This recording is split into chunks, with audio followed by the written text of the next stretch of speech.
वंदितु सौवसिद्धे ध्रुवमचलमनोवमं गदिं पत्ते वोच्छामि समयपाहुड मिनमो सुधकेवली बणिदम् नमः समयसाराय स्वानुभूत्या चकासते चिस्वभावाय भावाय सर्वभावांतरच्छिदे। अंतिम शासन नायक 1008 भगवान महावीर स्वामी की जय। द्वादशांग श्रुत देवी की जय। स्वाध्याय कक्ष संपेपर्यंत आपणा सर्वांना चतुर्विध आहाराचा त्याग असणार आहे। समयसार ग्रंथ आपण बघतो आहे आणि पुण्य पाप अधिकार आपला सुरू आहे। पुण्य आणि पाप एका तराजू मध्ये आचार्यांनी तोललेला आहे आणि आम्हाला आमची दृष्टी ध्रुव स्वभावी आत्मतत्वावर केंद्रित करायला सांगितली। या पुण्य पापाच्या अतीत असा स्वतःचा जो स्वभाव आहे, ज्याला आचार्यांनी 6 विशेषणांनी संबोधलं कालच्या गाथेमध्ये, परमार्थ, पदार्थ, समय त्यालाच म्हटलं, शुद्ध म्हटलं, केवली म्हटलं, मुनी म्हटलं आणि ज्ञानी म्हटलं। अशा रीतीने जो या स्वभावात स्थित आहे त्यालाच वास्तविकतः मुक्तीची प्राप्ती, निर्वाणाचा लाभ तो करून घेऊ शकणार आहे।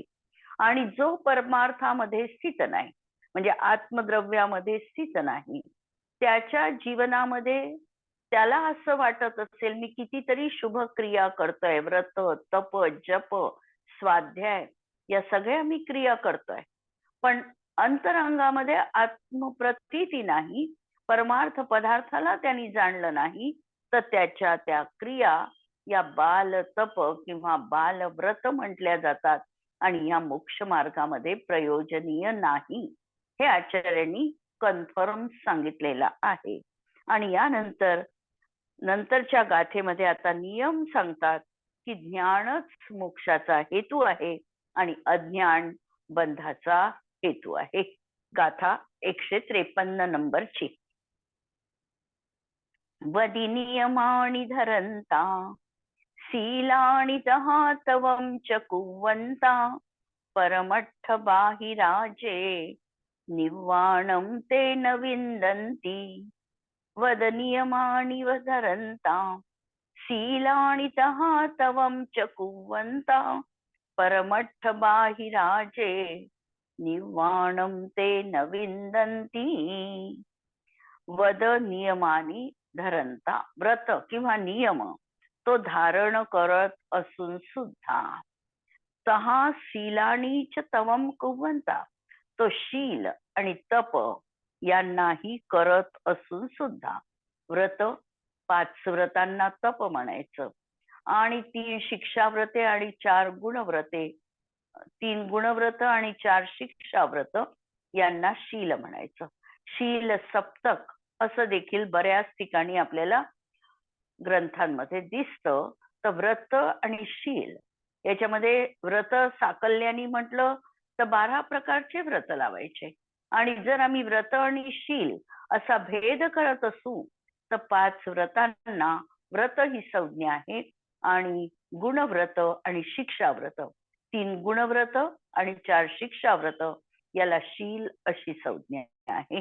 आणि नियम म्हणजे काही काळपर्यंत तात्पुरता एखादा आम्ही जर त्याग घेत असू त्याला नियम असं म्हटलं जातं।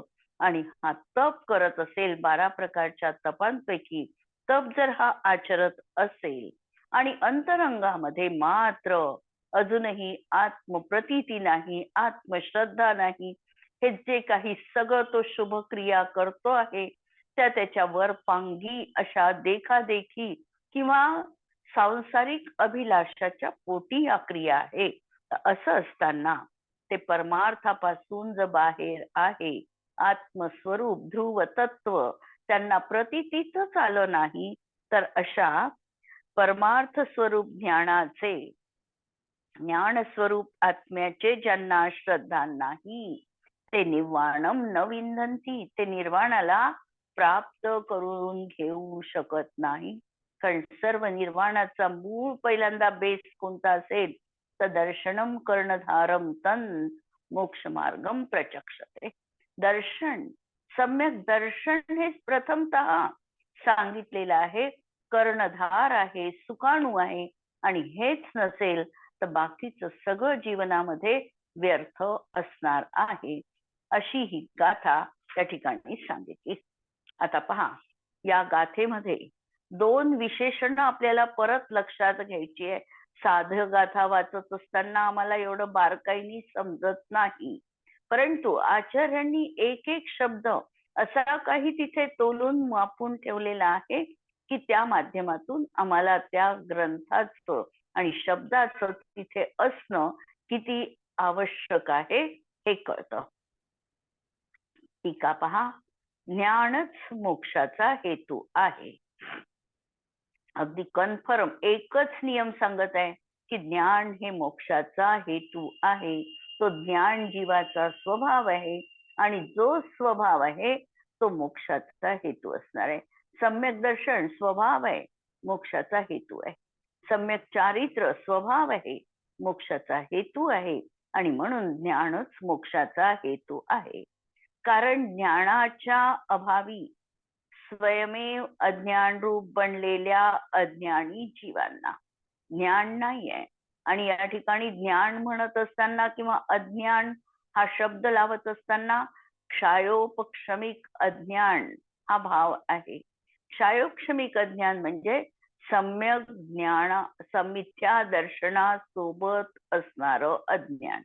ज्याच्या जीवनात मिथ्या दर्शन आहे त्याचं जे ज्ञान असणार आहे ते क्षायोपक्षमिक अज्ञान आहे तर कर्माचा, ज्ञानावरण कर्माचा क्षयोपक्षम. पण क्षयोपक्षम असताना सुद्धा सम्यक दर्शनाच्या अभावी त्याचं ते ज्ञान मिथ्या ज्ञान म्हटल्या जाणार आहे. म्हणून क्षयोपक्षमिक अज्ञानाचा संबंध अविनाभावी रूपाने मिथ्या दर्शनाशी लावायचा की मिथ्या दर्शनासोबत जे ज्ञान आहे ते क्षयोपक्षमिक अज्ञान आहे. असा हा ज्ञानाच्या अभावी म्हणजे समीचीन ज्ञानाच्या अभावी क्षयोपक्षमिक अज्ञानामुळे हा स्वयमेव अज्ञान रूप झाला. आचार्यांनी कर्मानी त्याला अज्ञान रूप केलं ना म्हटलं असं म्हटलेलं नाही आहे. तर हा आपल्या अज्ञान रूप परिणामांनी स्वयं अज्ञानी बनलेला आहे. याला आपल्या आत्मस्वभावाची प्रतीती आली नाही. वास्तविकतः त्रिकाली ध्रुव आत्मा हा असताना सुद्धा तशा प्रकारची श्रद्धा याच्या जीवनात झाली नाही आणि म्हणून त्याचं ज्ञान स्वयं अज्ञान रूप परिणत झालेलं आहे. दुसऱ्या कुणावरही हा अशा प्रकारचा दोषारोपण न करता स्वतःच्या चुकीचं अन्वेषण कसं करायचं हे समयसार ग्रंथ आम्हाला शिकवतं.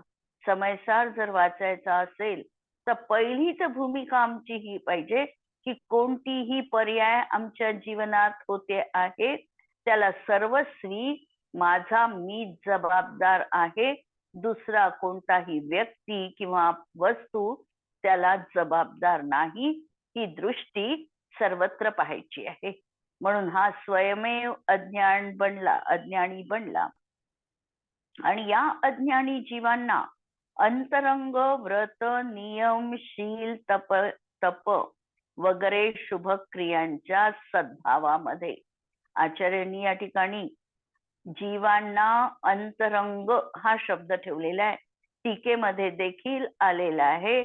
स्वभावम अज्ञानभूतम अज्ञानीनाम अंतरव्रत नियमशील तप प्रभृती शुभकर्म सद्भावे अपि मोक्षाभावात मोक्ष अभावात.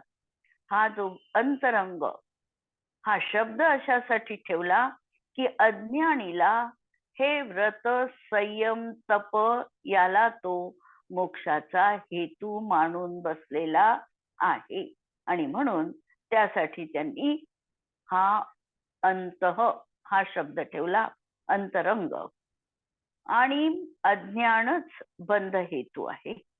कारण की अज्ञानाच्या अभावी स्वयमेव ज्ञानरूप झालेल्या ज्ञानी जीवांना. आता अज्ञान नष्ट झालं. अज्ञान का नष्ट झालं? की याची दृष्टी स्वतःच्या निज न्यायक स्वभावावर केंद्रित झाली.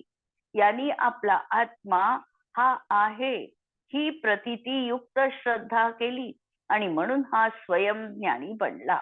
ज्ञानी बनण्याचं कारण आणि अज्ञानी बनण्याचं कारण ही स्वतंत्रता जीवाची बघायची आहे. हा ज्ञानी बनला. अशा जीवांना बाह्य व्रत नियम शील तप वगैरे शुभ कर्माचा असद्भाव असताना देखील मोक्षाची प्राप्ती होते. या ठिकाणी सांगितलं की त्यांच्या जीवनात असं अंतरंग व्रत, अंतरंग हा शब्दच त्या ठिकाणी अशासाठी ठेवलेला आहे की अंतरंग म्हणत असताना तो त्याला मोक्षाचा हेतू मानतो. अंतरंग कारण तो मानतो आणि म्हणून अंत शब्द ठेवलेला आहे. आणि ज्ञानीच्या जीवनात समीचीन दृष्टी आल्यामुळे तो हे व्रत क्रिया तप संयम पाळत आहे आणि त्याला मोक्षाचा हेतू न मानता ते बाह्य आहे हे तो समजतो. त्यांनी शुभ क्रिया होणार आहे आणि शुभ बंध देखील होणार आहे हे तो समजतो आणि म्हणून तो असं अज्ञान रूप परिणमित नाही. म्हणून आणि या ठिकाणी हे दिलं की शुभ कर्माचा असद्भाव असताना देखील मोक्षाची प्राप्ती होते. आता हा जो विचार आहे की त्यांना काय व्रतशील नाही का, ते काय महाव्रती बनल्याशिवायच त्यांना मोक्षाची प्राप्ती होते का, असा जर प्रश्न आला तर त्याचंही निराकरण आचार्य करणार आहे. भावार्थ पाहू पहिल्यांदा. ज्ञानरूप परिणती हे मोक्षाचं कारण असून अज्ञानरूप परिणती हे बंधाचं कारण आहे. व्रत नियम शील तप वगैरे शुभ भाव रूप शुभ कार्य हे काही मोक्षाचं कारण नाही. कारण ज्ञान स्वभावाने परिणत ज्ञानी बाह्यतः उपरोक्त शुभ कर्म करत नसतानाही मोक्ष प्राप्त करून घेतो. टीकेमध्ये अज्ञानीच्या व्रतादिकांमागे अंतर्विशेषण जोडले. त्यावरून अज्ञानी त्या शुभकर्म परिकर्मालाच श्रद्धेने मोक्ष हेतू मानतो हे सूचित होते. एकच शब्द जोडला पण एका शब्दातून आचार्यांनी एवढा मोठा आशय आमच्या दृष्टीत आणून दिलेला आहे. तसेच ज्ञानीच्या व्रतनियमादिकांपूर्वी बहीही विशेषण जोडलेले आहे. याचा अभिप्राय हा की ज्ञानी त्यास मोक्ष हेतू मानत नाही, एक ज्ञान परिणतीलाच मोक्ष हेतू मानतो. अज्ञान रूप परिणत अज्ञानी उपरोक्त शुभ कर्म करत असतानाही करूनही मोक्ष न मिळविता बंधच करतो. म्हणजे तो शुभ कर्म करतो आहे अज्ञानी, पण अज्ञानीच्या त्या क्रिया देखील बंधालाच कारणीभूत आहे, मोक्षाला कारणीभूत नाही. आणि याचं रहस्य आम्ही कालही बघितलं की कर्णानुयोग काटेकोरपणे वर्णन करणार आहे. कर्णानुयोग सांगणार आहे तो अशा प्रकारचा आत्मप्रतीती नसणारा जो जीव आहे, आत्मानुभूती नसणारा जो जीव आहे, त्याचं गुणस्थान कोणतं? त्याचं गुणस्थान तर पहिलं मिथ्यात्व गुणस्थान आहे आणि मिथ्यात्व गुणस्थान असल्यामुळे एकाही कर्माची संवर निर्जरा त्याला झाली नाही.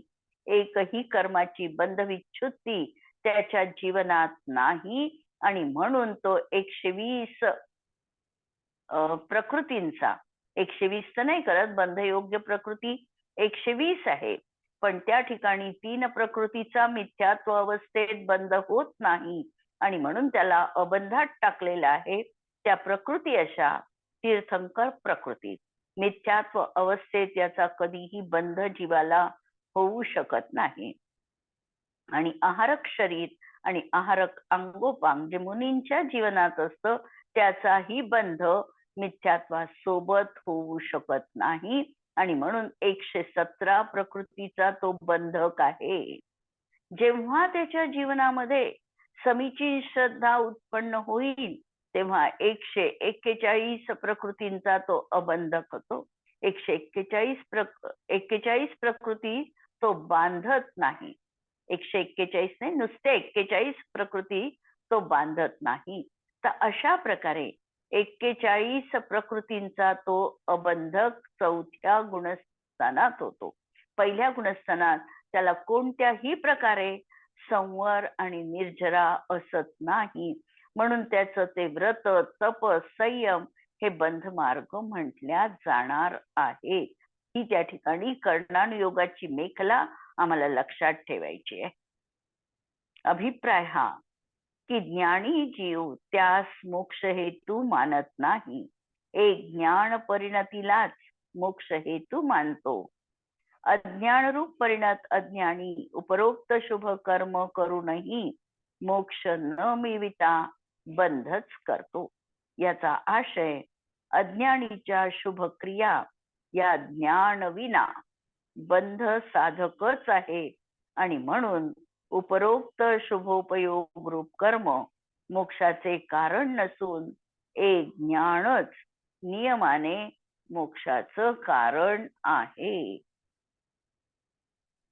या ठिकाणी एक प्रश्न उपस्थित केलेला होता की जर आत्म्याच्या ज्ञान, श्रद्धा, ध्यानाच्या सद्भावात ज्ञानीला व्रत, नियम, शील, तप यांच्याशिवाय मुक्ती होऊ शकते का? जर आम्ही ह्या क्रिया केल्या नाही आणि असं म्हटलं की अशा प्रकारे आत्म्याचं ज्ञान झालेलं आहे, श्रद्धा नाही आणि ध्यान पण तो करतो आहे आणि असा सद्भाव असताना या व्रतशील यांच्याशिवाय त्याला मुक्ती मार्ग प्राप्त होतो का? तो मुक्तीला जातो का? तर मग ज्ञानी विषय व्यापारातही प्रवृत्ती करेल तर त्याला पाप लागणार नाही. कारण विषय कषयांचा त्याग म्हणजेच व्रत किंवा नियम आहे. आणि आचार्य जयसेनांनी आपल्या टीकेमध्ये हाच प्रश्न उपस्थित करून त्याचं तर्कसंगत उत्तर पण दिलेला आहे. आचार्य जयसेन लिहितात, निर्विकल्प त्रिगुप्ती समाधी लक्षण भेद ज्ञान सहित जीवांना मोक्ष होतो. काय सांगितलं? निर्विकल्प, ज्या ठिकाणी विकल्प नाही कोणत्याही तऱ्हेचा, त्रिगुप्ती समाधी लक्षण, मन वचन कायेची युगपत प्रवृत्ती एक आत्मतत्वावर केंद्रित झालेली आहे असं ते समाधी रूप परिणत असणार जे ज्ञान, त्यांनी जीवाला मोक्ष होतो. अनुभूतीच्या काळी मन वचन काय असा शुभ व्यापार नाही की ज्याला परंपरेने मोक्षाचं कारण म्हटल्या जाईल.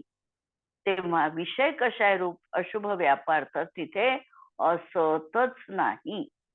जेव्हा तांदूळ आम्हाला अगदी पांढरे शुभ्र स्वच्छ आम्ही घेतो आहे विकत, तर आतलं वरचं लाल टरफलही निघालेलं आहे त्या तांदूळावरचं, तर त्यावर भुसारूप असलेलं जे वरचं पिवळ्या रंगाचं कव्हर ते कसं काय असू शकेल? तुष त्या ठिकाणी असूच शकत नाही.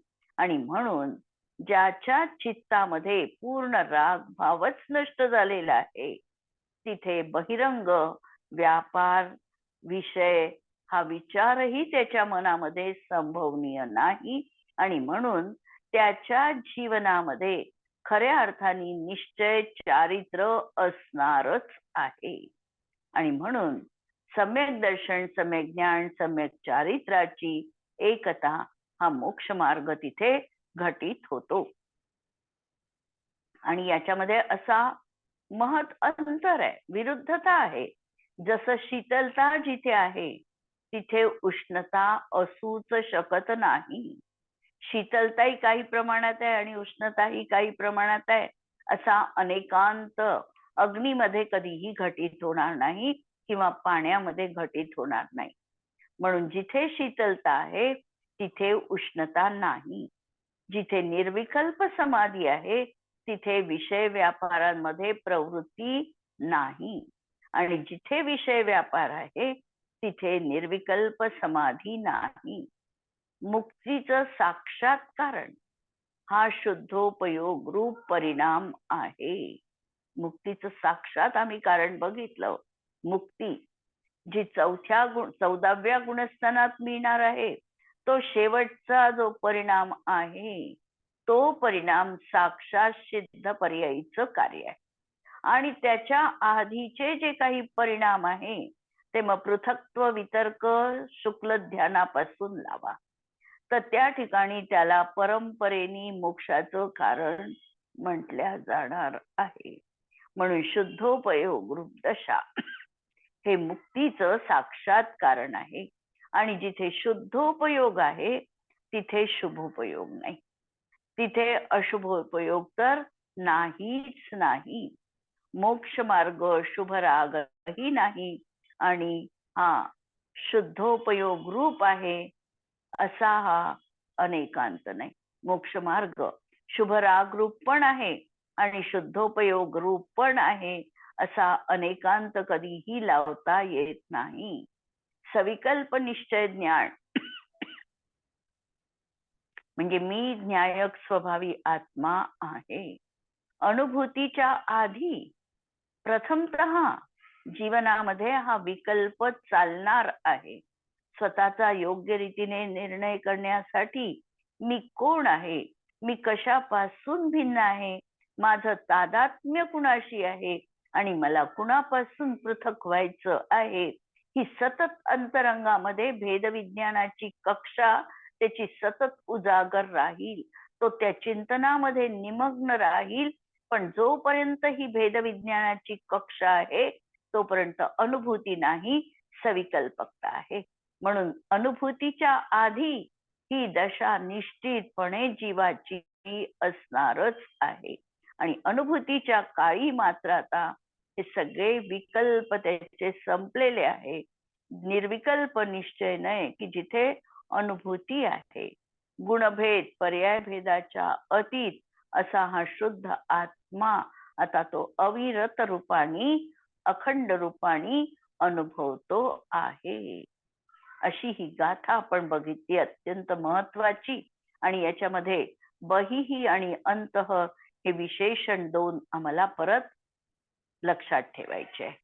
आणि या गाथेचा प्रयोग आमच्या जीवनात की ज्या ज्ञान भावाच्या अभावात अनेक शुभ क्रिया पण मोक्ष साधन होत नाही, असा तो एक त्रिकाली ज्ञान भाव हा आम्हाला मी आहे, तो मी अभिन्न नाही, अशा प्रकारे आमचा प्रयोग आम्हाला जीवनात करायचा आहे.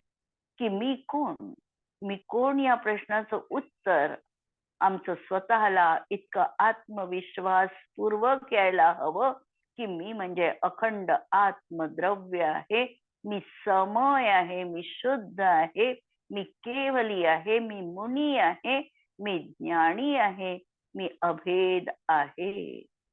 असं हे आमचं आत्मविश्वास पूर्वक उत्तर आमच्या अनुभूतीमध्ये आलं पाहिजे. हा प्रयोग आम्हाला जीवनात करायचा आहे. आणि यानंतर आचार्य परत एक कलश ठेवणार आहे या ठिकाणी. यदेतज्ज्ञानात्मा ध्रुवमचलमा भाति भवनं शिवस्यायं हेतुः स्वयमपि यतस्तशिव इति अतोऽन्यद्बन्धस्य स्वयमपि यतो बन्ध इति ततो ज्ञानात्मत्वं भवनमनुभूतिर्हि विहितम्.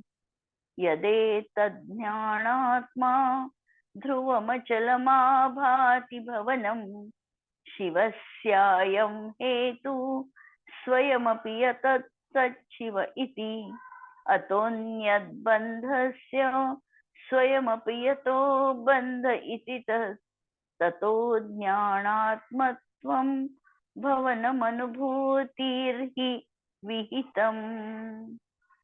हा आत्मा ज्ञान स्वरूप आहे. तो जेव्हा स्वकीय ज्ञान स्वरूपाने ध्रुवपणाने आणि निश्चय परिणत झालेला भासतो, अनुभवाला येतो, तेव्हा तोच मोक्षाचा हेतू आहे. म्हणजे मी ज्ञान स्वरूप आत्मा आहे, त्रिकाली ज्ञान स्वरूप, आणि जेव्हा त्याच्या पर्यायी मध्ये देखील त्याला मी ज्ञान स्वरूप आहे असं प्रतिभासित होतं, त्यावेळेला तो मोक्षाचा हेतू आहे. तो स्वयमेव मोक्ष स्वरूप आहे. आणि या व्यतिरिक्त अन्य जे काही आहे ते बंधाचे हेतू आहे. एक ज्ञान हा मोक्षाचा हेतू, आणि या ज्ञानासोबत जे काही परपरिणाम असतील ते सगळे सगळे परिणाम हे बंधाचा हेतू आहे, साक्षात बंध स्वरूप आहे. अतएव आगमामध्ये निश्चयाने ज्ञान स्वरूप होण्याचे अर्थात अनुभूती करण्याचे विधान आहे. यत एतद ज्ञानात्मा, हा जो ज्ञान स्वरूप आत्मा आहे हा कसा आहे, तर ध्रुवम अचलम भवनम आभाती. ध्रुव, ध्रुव म्हणजे नष्ट न होणारा, आणि अचल म्हणजे स्थिर रूपाचा असा होणारा प्रतिभासित होतो. हा शिवस्य हेतू, हा जो आहे हाच मोक्षाचं कारण आहे.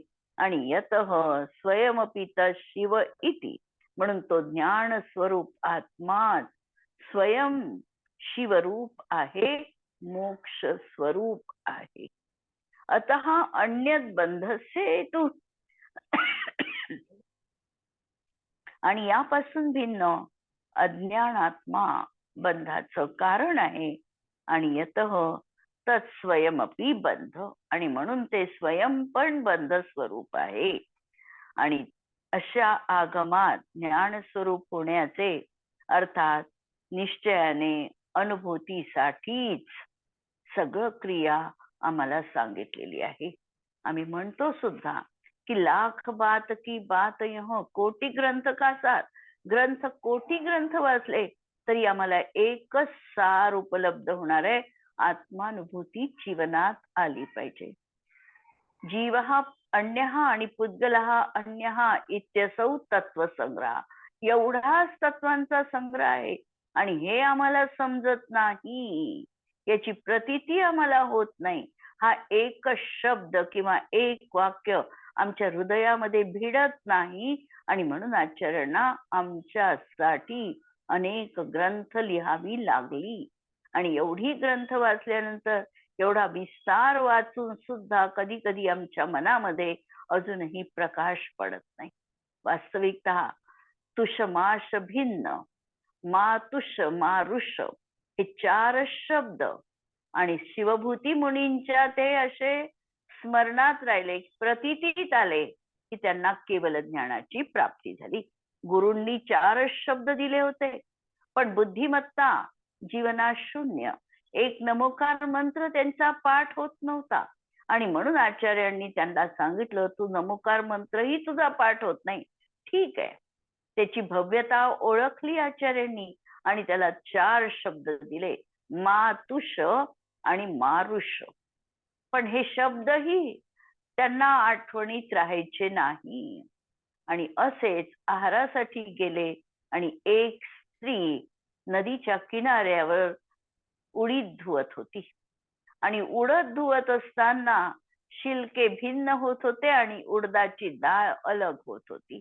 आणि हे बघितल्यानंतर त्यांना प्रतीतीत आलं की अरे, आचार्यांनी हेच तर शब्द सांगितले, मातुष मारुष, राग करू नको, द्वेष करू नको. किंवा तुष म्हणजे मातुष म्हणजे हा उडीद, उडीद वेगळा आहे आणि छिलका वेगळा आहे. आणि हे शब्दातून तिथेच ते ध्यानामध्ये लीन झाले आणि केवल ज्ञानाची त्यांनी प्राप्ती करून घेतली. म्हणून निश्चयाने अनुभूती करणं हेच आमचं वास्तविक कर्तव्य आहे. हा आत्मा, परद्रव्य, शरीर, पुद्गलादी कर्म, रागद्वेषादी भाव यापासून भिन्न आहे. आणि अशी ही भिन्न आत्म्याची अनुभूती म्हणून एयत्त विहत्त अप्पाणम दाहे हो, मी एकत्व विभक्त आत्म्याला दाखविणार आहे.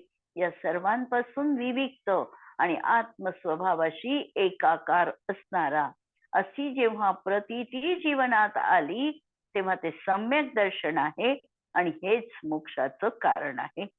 ज्ञानात्मक स्वरूपापासून जे अन्य जडरूप शुभाशुभ विकार हे बंधाचं कारण आहे आणि ज्ञानच मोक्षाचं कारण आहे. इथे ज्ञानात्मक आत्मा म्हणताना मुक्त जीव अभिप्रेत नाही, कारण त्यांनी तर द्रव्य आणि पर्यायी देखील शुद्धता प्राप्त करून घेतली आहे. इथे संसारी जीवांविषयीची गोष्ट आहे. द्रव्य विकारी होताना पण आपला स्वभाव सोडत नाही. पर्याय अशुद्ध असताना सुद्धा द्रव्य आपल्या लक्षणांनी संपन्न आहे. यावर आचार्य म्हणतात की यावर आमचं लक्ष आम्हाला केंद्रित करायचं आहे, शुद्धावर. स्वभाव परातून येत नाही, तो वस्तूतच विद्यमान असतो. संसारी दशेमध्ये भेदविज्ञानी जीव राग परिणतीला हटवून शुद्धात्म स्वरूपाला जर आम्ही लक्षात घेतले तर त्याला ते ज्ञात होतं, प्रतीतीत येते की मी ज्ञान स्वरूप आहे. त्याची अनुभूती येते, मी सर्व भावांपासून वेगळा आहे असं तो स्वतःला अनुभवतो. सिद्ध परमात्मा तर द्रव्य आणि पर्याय दोन्ही दृष्टीने शुद्ध आहे, पण आपला द्रव्य दृष्टीने शुद्ध, आपण द्रव्य दृष्टीने शुद्ध असतानाही आज पर्याय दृष्टीने अशुद्ध आहो. आत्म्याच्या स्वभावाला जर जीवानी जाणलं, त्याचं श्रद्धान केलं तर विकार मिटून आत्मा शुद्ध होतो आणि हे आत्मानुभूतीनेच शक्य होतं. पंडित बनारसजी दासजी या कलशावर लिहितात, मोक्ष स्वरूप सदा चिन्मूरत बंधमयी कर्तुती कही. हे कर्तुती म्हणत असताना शुभ अशुभ भावाला त्यांनी कर्तुती म्हटलेलं आहे की शुभ अशुभ भाव हे वास्तविकतः आत्म्याला बंधविकारी करणारे आहे. जावत काल बसे चेतन तावत सो रस रीती गही है. जेवढा काळ हा चेतन आत्मतत्वामध्ये आहे तेवढा काळ तो तोच आत्मा अनुभवतो आहे. आत्म को अनुभव जबलो तबलो शिवरूप दशा निबही है. आत्म्याला आत्म्याचा अनुभव जोपर्यंत आहे तोपर्यंत तीच त्याची निर्वाण दशा आहे. अंध भयो करणी जब ठाणत बंध विथा तब फैल रही है.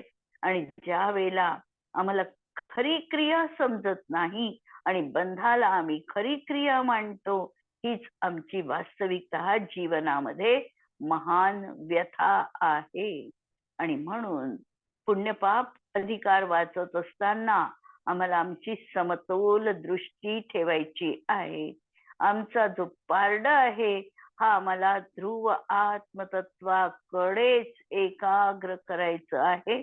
कोणत्याही पक्षाकडे आम्हाला झुकू द्यायचं नाही. झुकलं तरीही निरंतर आमच्या ध्येयाची आठवण सदोदित आमच्या अंतरंगामध्ये आम्हाला कायम ठेवायची आहे. आज आपण इथे थांबतो आहे. जिनवाणी के ज्ञान ते सूझे लोकालो, सो जिनवाणी मस्तक नमो सदा देत हूँ हो. नमो अरिहंताणम नमो सिद्धाणम नमो आयर्याणम नमो उज्जायाणम नमो लोये सवसाहूणम. सर्वांना जय जिनेंद्र.